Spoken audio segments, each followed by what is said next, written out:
That's we've only heard half the issue is the government, the cover up. The real disclosure has to do with what Ray Hernandez has been investigating with the contactees, the experiencers, the internal evolution that disclosure is really about. And Ray jumped into the race late, just a few years ago, but he is on top of that and has done such important work with a 6,000 person survey online and collecting a lot of information that we can use to show that this is a worldwide phenomenon. This is not just a few people. This is going to change the planet. It's going to change consciousness, and it's going to change the fundamental aspects of who we are as human beings. So Ray Hernandez, Renario, is that your whole name? Thanks for being here, Ray. And tell us, what are you going to talk about today as far as like the whole disclosure movement? Let me get into discussion of what my research is all about, okay? For people that do not know, I can give you over 450 pages for free, okay? I'm not here like other people in ufology that are charging $3,500 a pop to go out to the desert to do CE5 and get sandflies, okay? This is not about money. This is not about materialism. This is not about any of those things. This is about getting the word out. Okay, so write down this email and I will send you over 400 pages of materials from our Dr. Edgar Mitchell Free Experiencer Research Study. Just send me an email at info@experiencer.org, info@experiencer.org. Okay, now for the folks that are not familiar with our organization and our work, the Dr. Edgar Mitchell Free Foundation was organized by the late Apollo 14 astronaut, Dr. Edgar Mitchell. For folks that do not know him, and I know that you knew him very well, Alan, he was the sixth man to walk on the moon. But to me, more importantly, he founded the Institute for Noetic Sciences, and you've been a member for many, many, many years. Right. And that, in my opinion, is one of the world's leading academic-based research institutes that's studying the psi phenomenon. The only comparable organization, I would argue, would be the University of Virginia, their Division of Perceptual Studies, and the various academic professors associated with that organization. So Edgar founded that. He's fully aware of all of the research on consciousness and psi and the contact modalities. The other co-founder was our next speaker, which is Dr. Rudy Shields, who is an emeritus professor of astrophysics at Harvard University. And Rudy was a very close friend of the late Dr. John Mack, and also obviously Dr. Edgar Mitchell. Rudy has some very interesting comments that he's going to be talking about in his presentation. And finally, the third of the four co-founders was Mary Rodwell, someone who has worked with UFO contact experiencers for over 30 years. And so what we did is, together with the assistance of more than 10 PhD academics and non-academics, such as Kathleen Marden, Leo Sprinkle, Barbara Lamb, et cetera, we developed over a 9-month period a methodology to study for the very first time UFO contact experiencers. And we published a book, 820-page book, titled Beyond UFOs. And that research finding was statistical data from 3 surveys, where we received responses from more than 4,200 UFO contact experiencers from over 100 countries. So this is real data from thousands of experiencers all over the world, okay? And I could very, very briefly go over some of the major research findings, but I think I've presented that in the past to NEO's audience members. Basically is that while these experiences initially were traumatic to 37% of the people, over time, these individuals had many other contact experiences. And when they were filling out our survey, many years after their initial contact experience, only 4% viewed their experiences as negative. That's it, 4%. Okay. Number two, these experiences were highly transformative. Individuals became less materialistic, much more loving, less egotistical, much more caring of their environment and polluting planet Earth. They no longer fear death. Okay, we asked 60 questions, and basically what you got was the bug that was in that caterpillar totally changed into a butterfly, a totally different transformation for the positive. Okay, and that was very similar to near-death experiences because we borrowed those 60 questions from Dr. Kenneth Ring's book titled The Omega Project. And that was a book that he published in 1992, where he compared 85 people that had UFO contact experiences with 85 people that had abduction experiences. We also, and he also concluded that both groups changed in exactly the same way into a new human, okay, an awakened new human. And also for abductees, we determined that only 1/3 of the people out of the thousands that took our survey had an abduction. Okay. Now, out of those third, okay, 70% of these people now call themselves contactees and not abductees. So these are the people that were abductions, okay, that were abducted. So the overwhelming of people took our surveys call themselves contactees, including the people that had abductions. Okay, they talked about how over time they changed their perspective of this phenomenon. Okay, so again, this is not, can I curse here? This is not BS. Okay, testimony from so-called whistleblowers who are saying that UFOs are a danger, and that everything he's heard has been from third parties, not from his own testimony. Someone that worked for government disclosure. No, this is direct testimony coming from 4,200 experiencers of the UFO contact phenomenon. The third major finding is we asked over 100 questions related to all aspects of the paranormal, including spirituality aspects. And what we discovered was that while these people have seen a UFO, while they've had contact with a non-human intelligence, most of them were physical beings that they saw. And by the way, there are literally hundreds of different types of beings that people testified to, okay?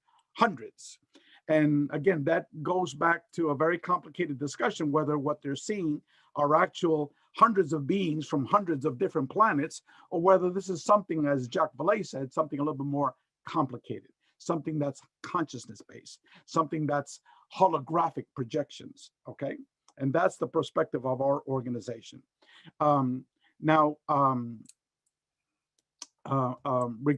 the paranormal aspects of it, well, we discovered that while there is a physicality to this phenomenon, okay, the overwhelming majority of the experiences of these individuals were paranormal related. For example, 80% of these people had out-of-body experiences.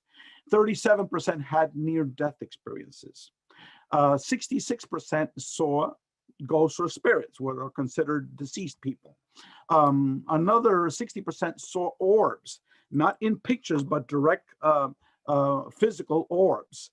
Medical healings. 50% of these people had medical healings, miraculous medical healings, again, by UFO-related non-human intelligence. I could go on and on and on with all of the data associating that this is primarily a paranormal phenomenon, not a physicalist phenomenon. And again, these are not my opinions. This is not the opinions of Ray Hernandez, okay? That book was co-edited by several retired academic professors. We had a total of 10 academic professors that participated in this research study. So this is data from experiencers. This is not, my opinion, okay? Or hearsay, I heard it from someone else. No, this is 4,200 experiences. Again, if you want to read from our book, all of the academic chapters where we go over data, send me an email at info@experiencer.org, and I will send you numerous chapters from our book, okay? Secondly, we did that research study not because our organization was a ufology organization, okay?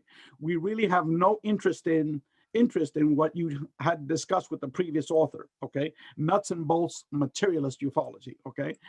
We believe that the UFO phenomenon, just like Jacques Vallée, just like J. Allen Hynek at the end of his life, and just like the late Dr. John Mack and Edgar Mitchell, that the UFO contact phenomenon is associated with a consciousness-based phenomenon that we are calling the contact modalities, i.e. that all of what we consider to be the paranormal is actually normal, and they're all interrelated. We should not separate them.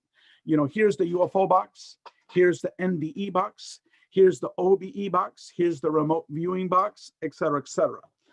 We believe that all of the different ways that humans are piercing the veil and having contact with non-human intelligence, that it's all one phenomenon. And the reason why is because all of them involve a manipulation of space-time. And when you're discussing a manipulation of space-time, you're talking about multi-dimensional phenomenon, including the UFO contact phenomenon. For example, we had 50% of the people in our survey that were brought to another reality, not a 3D reality, but like in Jodie Foster's movie Contact. That's a manipulation of space-time, okay? We had 50% of these individuals that had a miraculous medical healing. We had 80% of the people that were having out-of-body experiences. We had intelligences that were giving training to experiencers about the role of spirituality, the role of our multi-dimensional reality, okay? And so if you get brought to another multi-dimensional reality as part of the UFO contact phenomenon, that involves a manipulation of space-time. Just like when you go out of your body and you're doing astral traveling, again, that's a manipulation of space-time. Same thing with near-death experiences. You get brought to another reality. Again, a manipulation of space-time. Remote viewing, hallucinogenic journeys, people that see ghosts and spirits, okay? So now getting back to the point is that once we got to this concept, okay, all of the academics in our organization, the previous organization, the Dr. Edgar Mitchell Free Foundation, and this new organization, the Consciousness and Contact Research Institute, all of the academics, and now there's 23 PhD academics and medical doctors affiliated with our organization. And we literally have a who's who of people, okay? And all of them hypothesize, first of all, that consciousness is primary, that our material reality is an illusion, and that we need to study all of this phenomenon as one phenomenon. However, how can you compare near-death experiencers, out-of-body experiencers, with UFO contact experiencers when there was absolutely zero data on the UFO contact phenomenon, statistical data, okay? Obviously, you had the books by Dr. John Mack, which were case studies of individuals. You had thousands of individuals that talked about their UFO contact experiences, but none of this was quantitatively assessed, where you asked the same question to thousands of people all around the world, okay? So that was what was needed, because with the NDE phenomenon, you know, there were hundreds of studies that were done by medical doctors, by PhD academics, et cetera, et cetera. But when it came to UFO contact, there was zero statistical data that was done on a comprehensive basis. That was an academic research study. Our study was the first and only comprehensive academic statistical research study. And again, I'm giving it away for free. Just send an email to info@experiencer.org. Now, we published all this information from this 5-year academic research study in this book titled Beyond UFOs. And as I said, I'm sending you more than half of our book, certainly the most important chapters, which are the chapters that analyze our data, okay?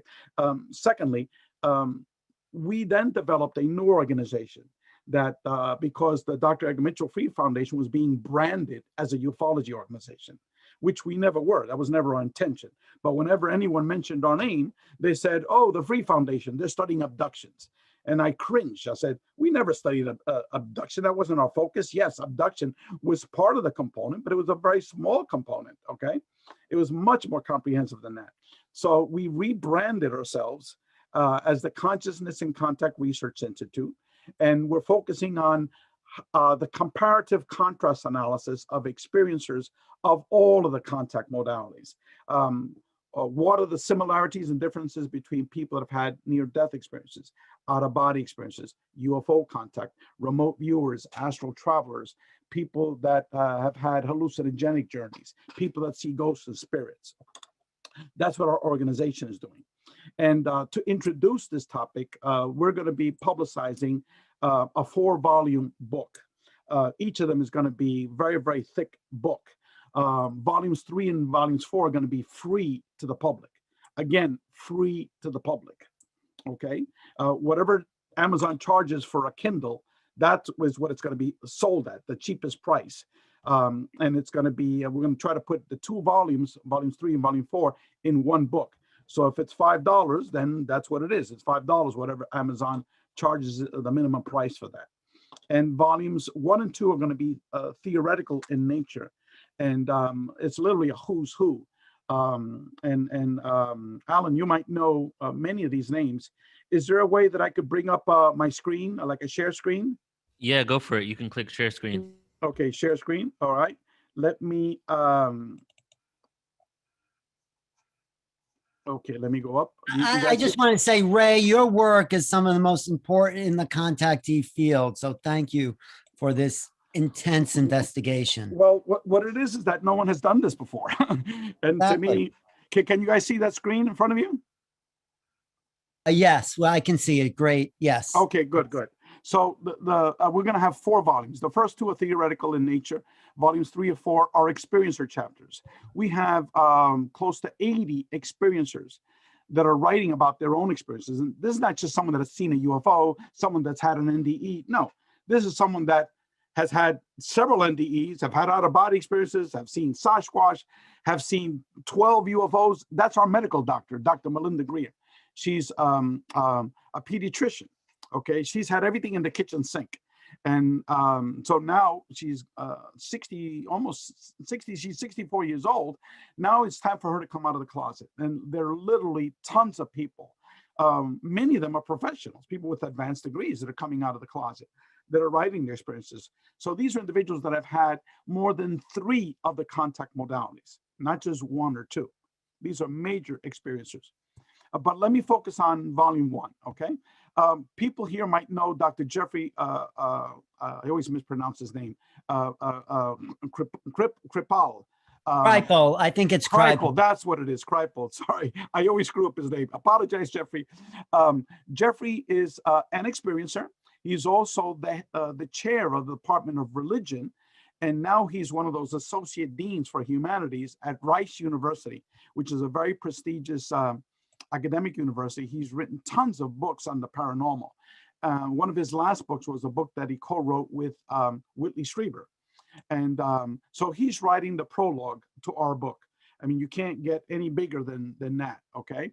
I'm writing the introductory chapter. And then remember that medical doctor I told you about that's had all of these remarkable experiences, Dr. Melinda Greer. She's starting off with a bang. And the first theme here is the primacy of consciousness and the contact modalities. Now, many of you should know who Larry Dossey is. Larry Dossey is a medical doctor and has been writing about consciousness for over 30 years. Dr. Bruce Grayson was the pioneer, together with Raymond Moody, on near-death experiences. He's now retired. He was a professor of psychiatry at the University of Virginia Division of Perceptual Studies. Dr. Peter Storak was one of the most well-known parapsychologists in the 60s and 70s and 80s, and now he's up there in age. And then Jim Tucker is also a professor of psychiatry, a medical doctor at the University of Virginia in their medical school, and he took over the work of Ian Stevenson, the reincarnation work. And he's also dabbled a little bit in near-death experiences and out-of-body experiences. So their article is Consciousness, What Is It? Then Dr. Bob Davis was affiliated with FREE and now with CCRI. He's a retired professor of neuroscience at the State University of New York. So he wrote a chapter again on consciousness and contact. and the contact modalities. Dr. Larry Dossi wrote a specific article on the one mind of consciousness. Giorgio Piacenza wrote an article about integral theory and consciousness and the contact modalities. Jeffrey Mishroff, I have an interview that I did with him, again, all about consciousness and the contact modalities. And then Dr. Michael Grosso, he's one of the co-editors, together with Dr. John Klimo and Dr. Rudy Shields of our book, A Greater Reality. And he received a PhD in philosophy from Columbia University more than 45 years ago. And he's been teaching philosophy. He's now retired for more than 45 years. And he's written maybe 10 books on the paranormal and consciousness. So again, we're talking the cream of the crop here, okay, on this topic. Again, consciousness and the contact modalities. And then in terms of the topic of non-local consciousness, telepathy, and the quantum hologram, we have the magnum opus of Dr. Edgar Mitchell. This article titled The Quantum Hologram of Consciousness is a difficult read, but we thought it was important to include because it talks about how humans have the ability to pierce the veil of our reality and interact with the Akashic records, for lack of a better word. And that's an explanation for ESP, for precognition, for contact with the contact modalities. And so all of this chapter is about Edgar's theory of non-local consciousness and the quantum hologram. And again, we have many academics that have chimed in here. I don't know why this thing is here. I must have touched the bad button here. I apologize. Okay. Rudy Shields is going to be talking about in the next presentation a computer model of consciousness. And again, backing up and applying Edgar's theory. Please move this window away from the shared screen. Let me see if this works here. Do you guys see that window there? What are you trying to show? Are you trying to show a different window? No, I'm trying to get that. I see a window in front of my screen. I don't know if you guys see it, a yellow window. We see an outline of that window. Okay, now good, it's gone. good. Now it's gone. It's gone. Okay, excellent. And now it's popping back. Okay. Now the next chapter is specifically about UAPs. Okay, and here I'm going to be publishing the first chapter from our book, Beyond UFOs. This is 125 pages of statistical analysis of our research findings.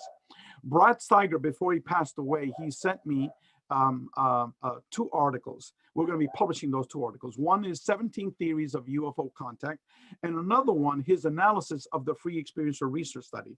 For those that don't know Brad Steiger, he wrote more than 100 books on the paranormal, including, many books on UFO contact. And he basically said that our research study was the most comprehensive pioneer research on UFOs that's ever been done. Again, this is coming from someone that began writing about UFOs in the 1950s. Dr. John Klimo, again, a retired professor of psychology, he wrote a book about UFOs, but he's speaking about it in terms of interdimensional aspects of UFOs. Dr. Joseph Burks, a retired medical doctor and also a contact experiencer, he wrote an article on the virtual reality hypothesis of UAPs, the hypotheses that I also share. And it's very complicated, it's in-depth. And so I asked Joe to write that because he and I saw eye to eye on that phenomenon. We have our differences, but very similar. Xiao Ma is an experiencer born and raised in China, and she has held a couple of UFO conferences in China, and she wrote an article about how UFOs and the contact modalities are seen in China.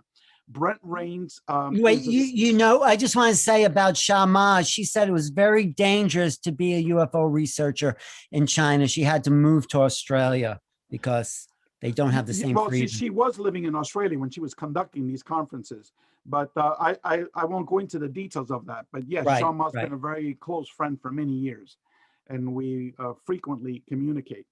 And then Brent Rains wrote an article about the late John Keel and his theories of UAPs and the paranormal.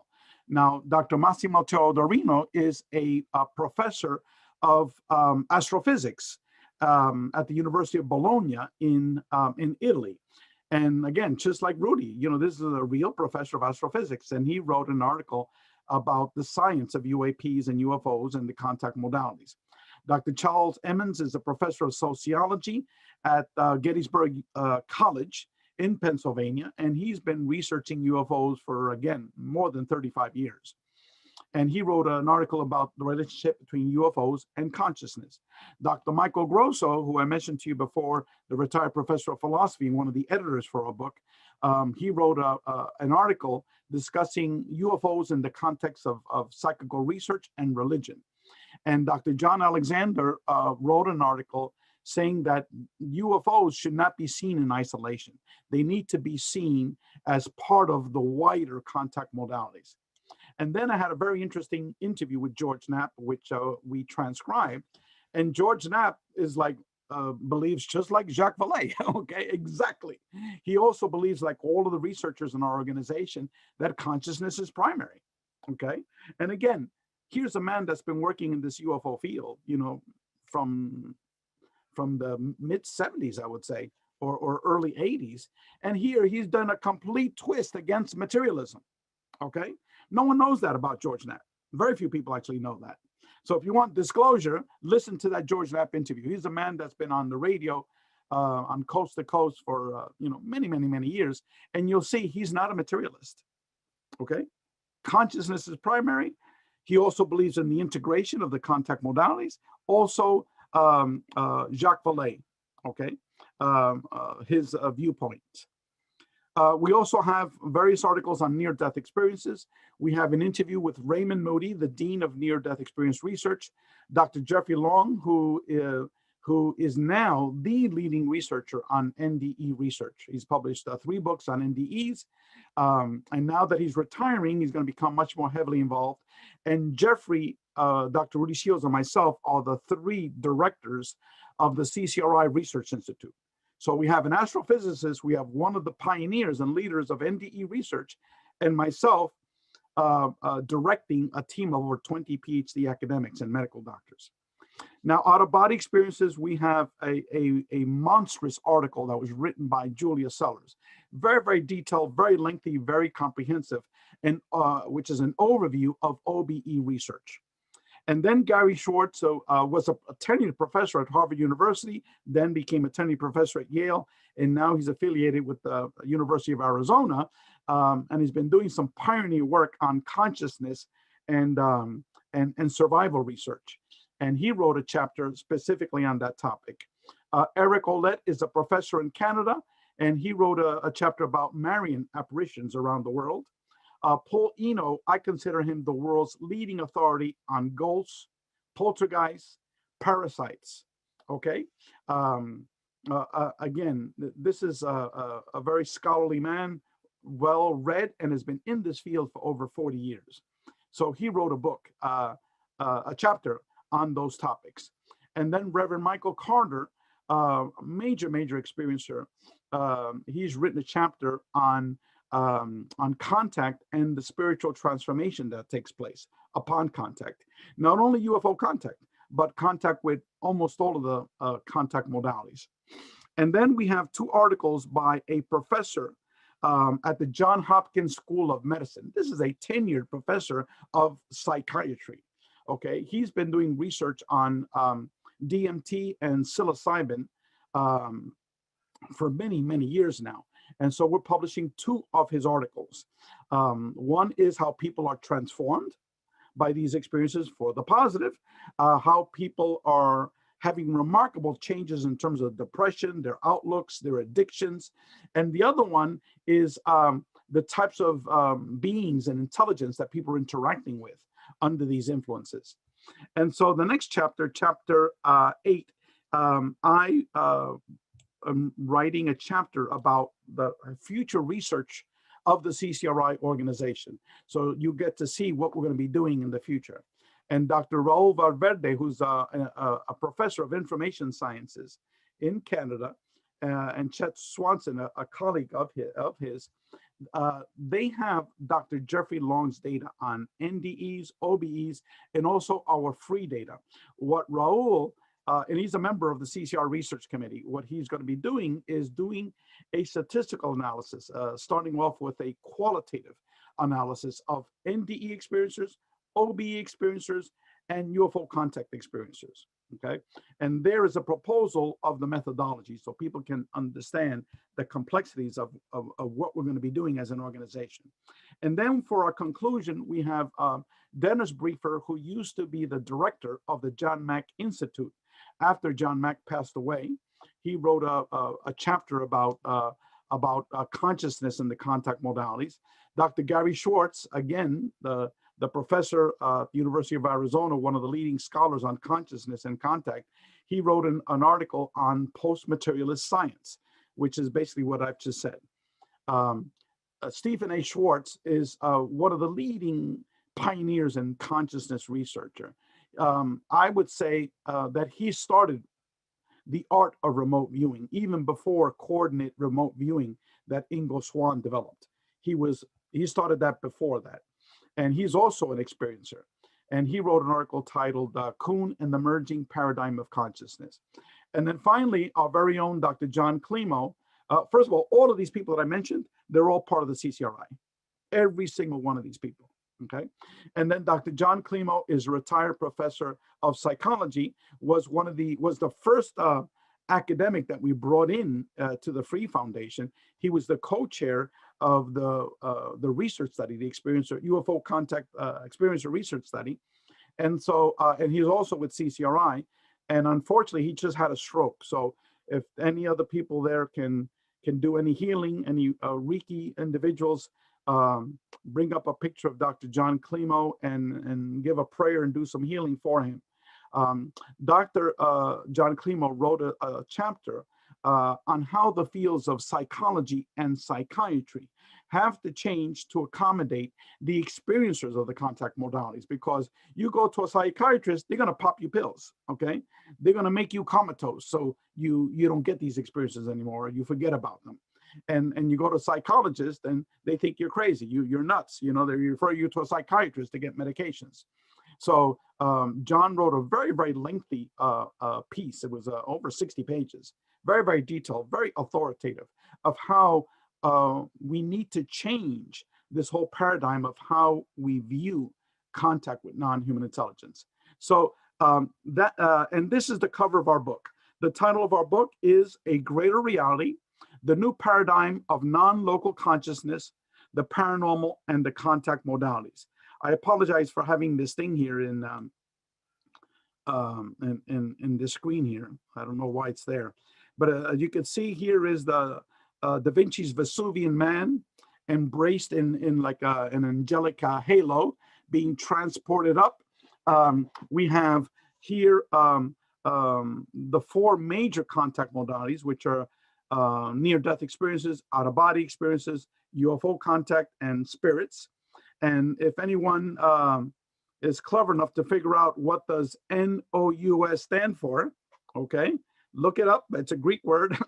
That's what we're trying to convey here: knowledge and wisdom and awakening.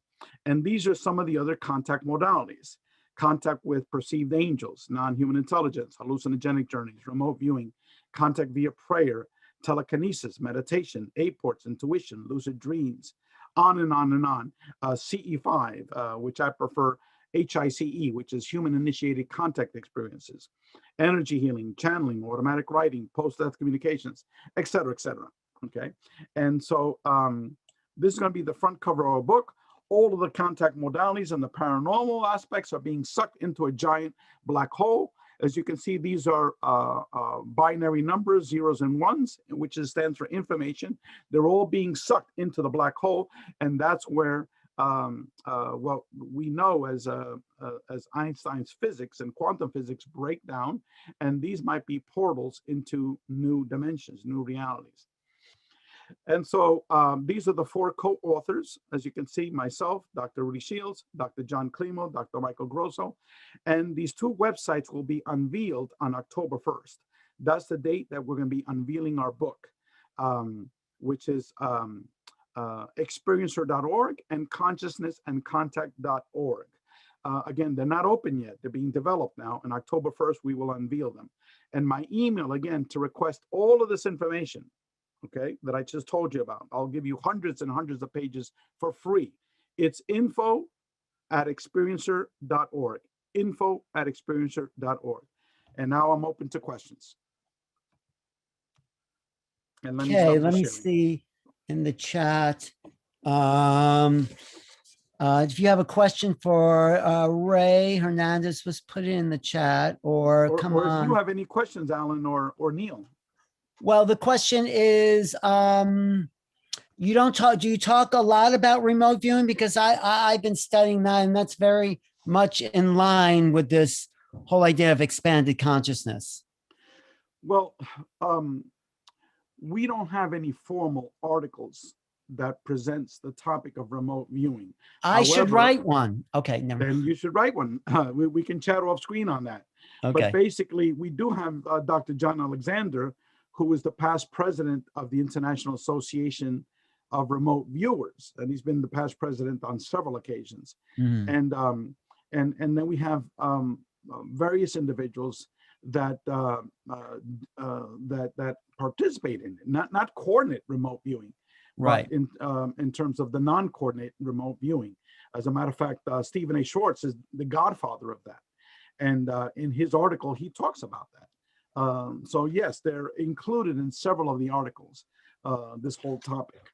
So you have one question by a woman named Jane Hernandez Zing, and I know you've talked about this a lot before, but can you briefly tell us your story and how you entered this field? It's probably one of the most dramatic stories I've ever heard about awakening to consciousness. Do you feel like sharing some of that, Ray? Very, very briefly, because my experiences are a dime a dozen. I mean, Well, not really. Yours is particularly spectacular. First of all, before March 4th, 2012, I had zero knowledge nor interest in any of these topics. And then on March 4th, 2012, an energy being appeared in my living room to my wife and myself. We were going to be euthanizing our dog, who was totally paralyzed from a stroke. We were going to be bringing her to our vet later that afternoon. And so the day before, my wife was praying all night for an angelic miracle. And then this energy being appeared. My wife disappeared in front of me. The dog disappeared. And this being totally controlled my consciousness, totally took it over. And eventually it put me to sleep. When I woke up an hour later, my wife reappeared, and the dog was running around the entire living room, completely healed. And it was an hour that took place. And we both saw this energy being, and let me describe it to you. It was like 2.5 feet wide by about a foot in height, which was about 4 feet off the ground, semi-translucent, multiple colors streaming in it. Now I call it a being, which is a lack for a better word. It was a non-human intelligence, because it totally controlled my thoughts. I wound up looking at it, staring at it, and I said, this is BS. This is what you got me up for this crap, I'm going back to sleep. And then I walked upstairs, didn't care that my wife disappeared, the dog disappeared, didn't care that I was watching this thing right in front of me.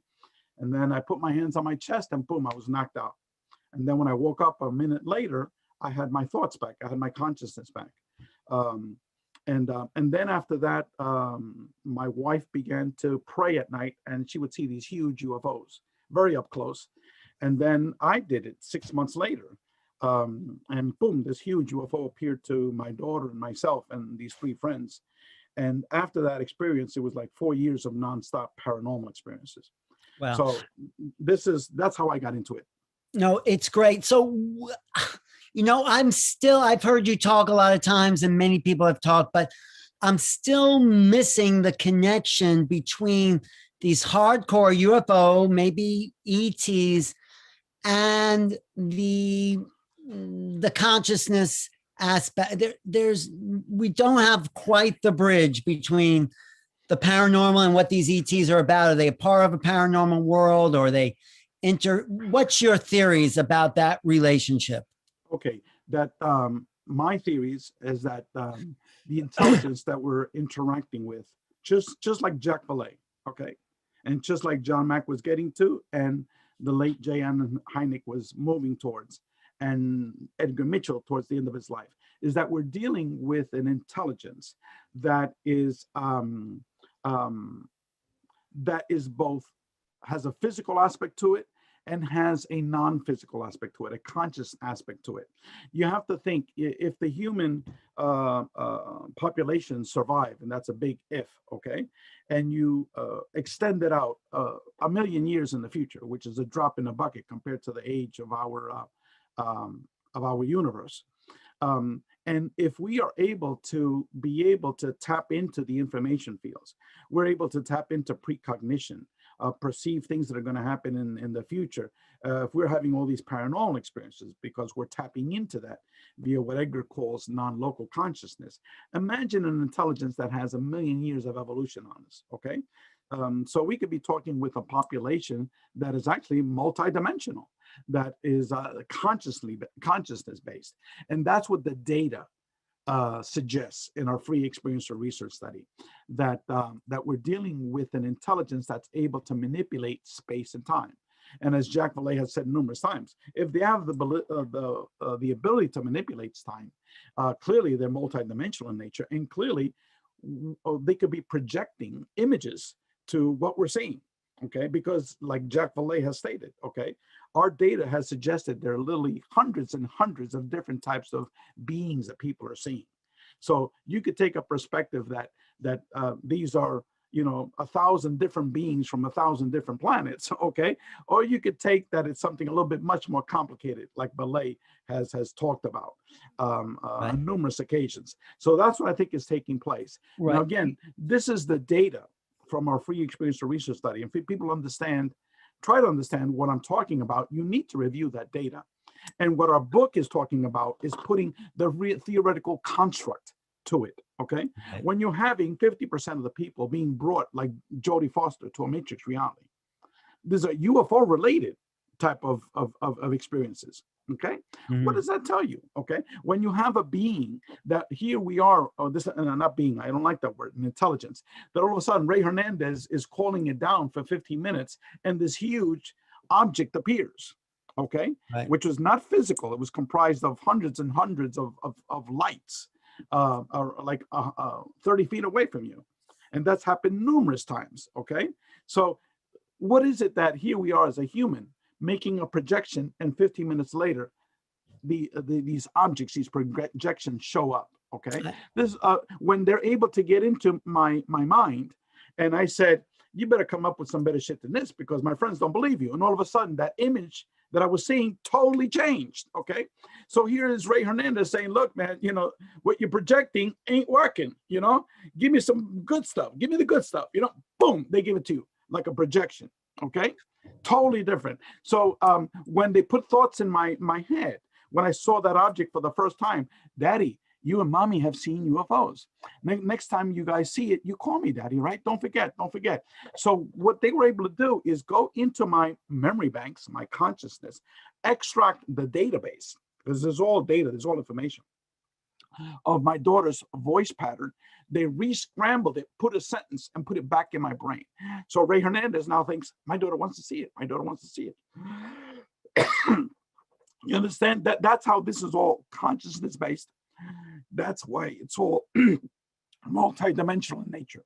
Yeah, no, take a drink of water. I just want to say, I totally agree with you. After I wrote my book, Making Contact, Grant Cameron has a chapter in it, and Grant says to me, they may not be aliens. I say, Grant, you can't tell me that. I just wrote a whole book about it. But he says, and other people have said this, what we're calling aliens is just a name, just an identification for something we think we know.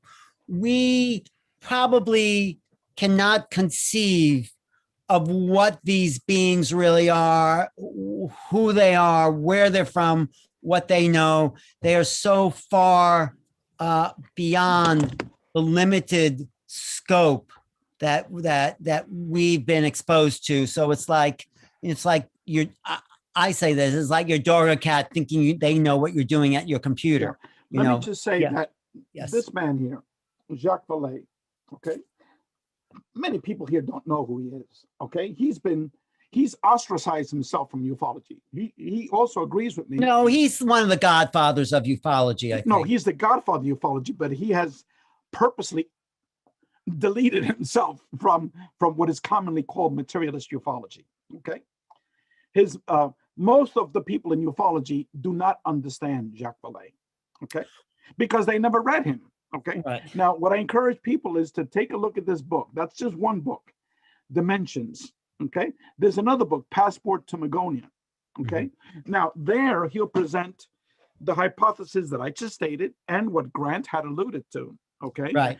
that this is something way, way more complicated than what ufology is projecting it to be.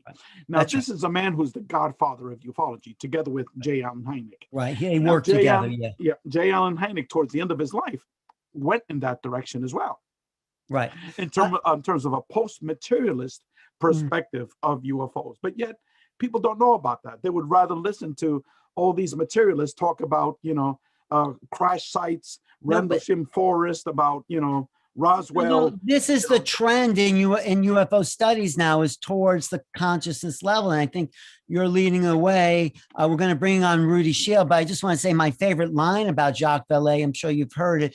He said, if we find out these are just visitors from another world, I'll be very disappointed. Very disappointed. Correct. That's right. Which And, sums it up, because there's so much more involved than just objects in the sky. That's why I think the government went from UFO, flying object, to UAP, phenomena. This is a phenomena. And that's a hint to greater. It was someone gave me a recent photo of Luis Elizondo of his desk. And in his desk, he had our book, Beyond UFOs, prominently displayed right next to him. Okay. Beautiful. So I know that this man read it. And in several of his recent interviews, he's talked about consciousness. He's talked about multidimensional intelligence. Okay.